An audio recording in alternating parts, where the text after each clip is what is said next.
Hello everyone, welcome back to another episode of r// Tales from Tech Support. In today's episode, the white isn't white enough. If people learned to read, a lot of us would be out of a job. Unresolvable resolution. Just because the printer cartridge fits doesn't mean it's right. Before we get started, make sure to subscribe so you will never miss a video. So let's get started. The white isn't white enough. Not sure if it really counts as tech support, but here goes. I'm a web and graphic designer, and I designed a flyer for one of my clients. I sent the design to her via email. It's really hard to match colors from the screen to print, especially since monitor colors don't match up to their local office printer. Plus, screen colors are in RGB, so there are literally some colors that are unachievable in a physical print.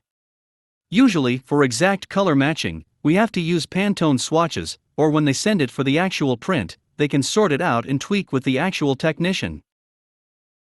I received a call immediately, and she mentioned that she printed out the flyer on their company's office printer.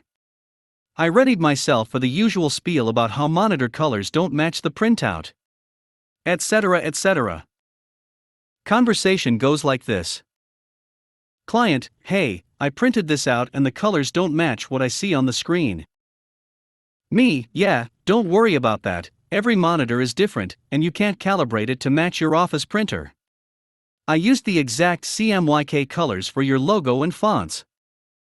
Client: well, even so, the colors look correct on screen, but not when I print it out. Me: I've used the exact CMYK colors, so you don't have to worry about it. Your professional printer will ensure that you get the right color. Client: yes, but the whites aren't white enough. I was quickly checked my file. Did I leave a translucent layer on by accident? No, it was perfectly #FFFFFF. Told her that the white is as white as it can be. Client: well, the white ink is not very white. I was stunned. Office and home printers don't have white ink.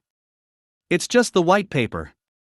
Any white areas are basically just paper that hasn't been printed on.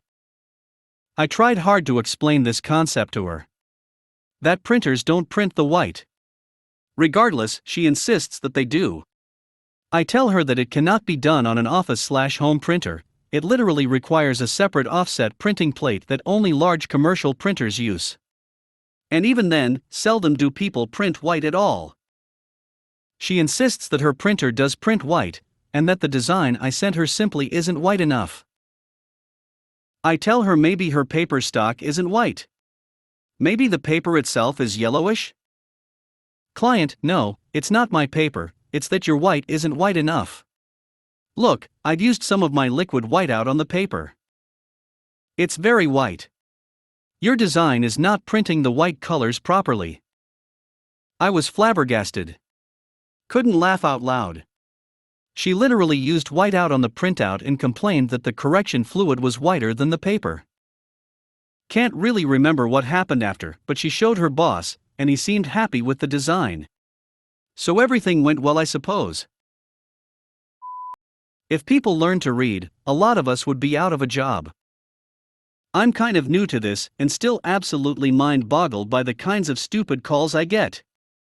The most shocking ones are calls about error notifications. Ones where it's not an error message, just an alert, and the user either chooses to do what it says or not do what it says. Something literally as simple as read A, do B or C. The calls usually go something like this. I'm getting an error message and don't know what to do. What does the message say? It says to proceed, select yes. Select no to return to the previous screen. And what would you like to do? Get to the next screen. So I select yes? Yes. Great, thank you. I'm even more blown away because I work with hospitals. I provide support to people with medical degrees who either can't read or refuse to. It diminishes my faith in healthcare providers every single time. Unresolvable resolution. This post was written while sitting in a relaxed pose at the desk, so apologies for typos, jargon, and lack of reference to llamas.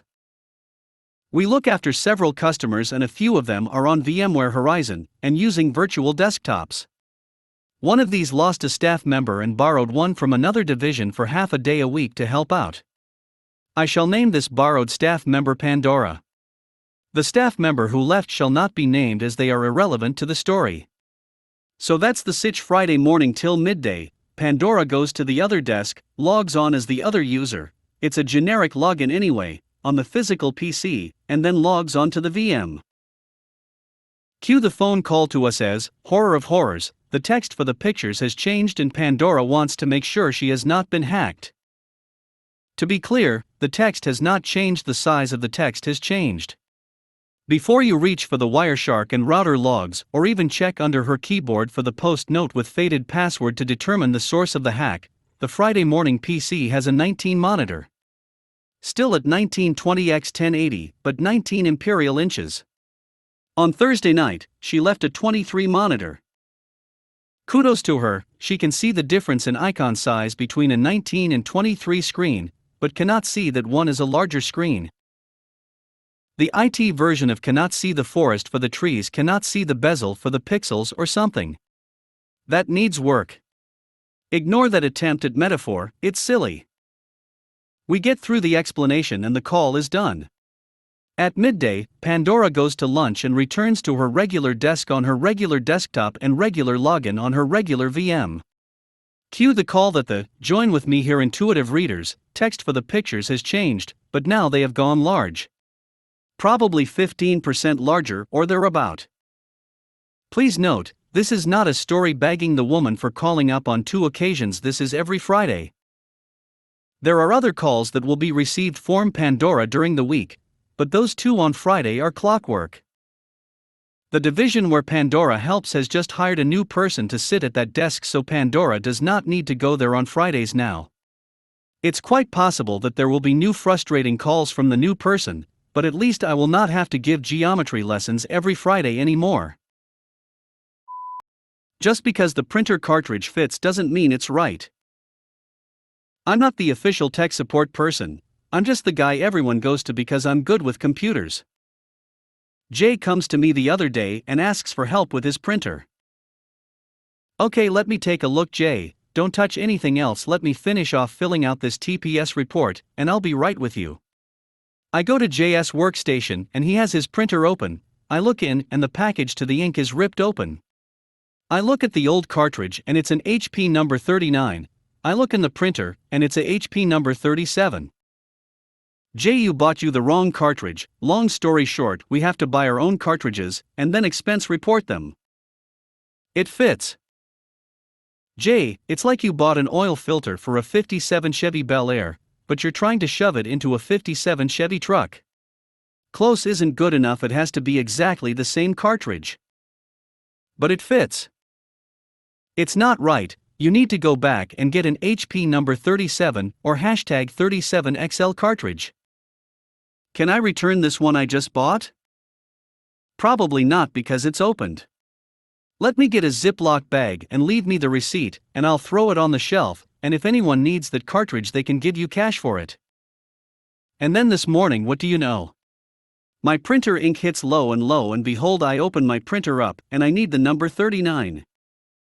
And PSYTF, do we not have a photocopier? I don't have an answer either. The mysteries of some businesses. But someone has to keep HP in business.